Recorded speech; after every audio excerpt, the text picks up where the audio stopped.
Ahead of the climate summit slated for November this year in Egypt, journalists from across the globe are gearing up to learning all the complex science that might possibly be used in the summit and break it down to the level of understanding to the communities back at home.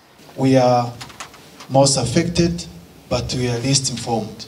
The thing that we know, and I hope you'll agree with me, is that there's never been a real effort to tell the African climate story. If you open our dailies, there aren't many stories that tell the African climate story. According to experts, media should report and educate people about certain forces and activities that adversely affect the environment, especially those that have so far affected the drivers of the economy. Media fraternity, what do you want to know? What do you want to communicate before COP, during COP, or after COP? 1.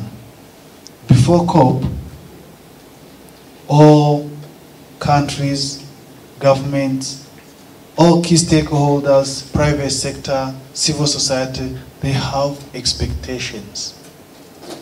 So please, this is the time to communicate our expectations to COP27.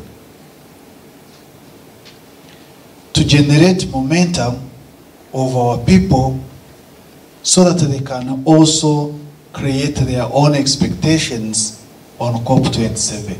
Mohamed Ador, Director PowerShift Africa, for instance, says that community leaders should desist from making calls to the international community for humanitarian aid, yet they have not tried to come up with interventions that can support them during crisis. It's still being dominated by the wealthy minority that have caused the climate problem. You know, if 17% of the global population accounts for 3/4 of the emissions that have made us vulnerable, and they're the ones responsible for the climate harms that our folks are suffering, but they again dominate the discourse and the institutions and effectively set it up in a way that Africa continues to lose, then we must ask ourselves, especially in the year when Africa is hosting the climate conference, COP27, how are we going to change this? Further breakdown include some of the environmental issues such as deforestation, environmental pollution, water crisis, global warming and climate change, as well as loss of biodiversity. We fail to expose the scandal of climate injustice.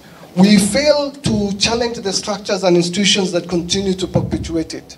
All we've been sold is that because we're vulnerable, we'll be provided some food aid when the drought hits us. And we're happy to settle for that, which is why the best of our leaders, when there's a drought in the Horn of Africa or a cyclone or flood, we're happy to make international appeals. It is out of this that the COP27 seeks to demystify how the global community can work together to advance national interests and national agendas in mitigating climate change. Linda Koskei, K24, Kigali, Rwanda.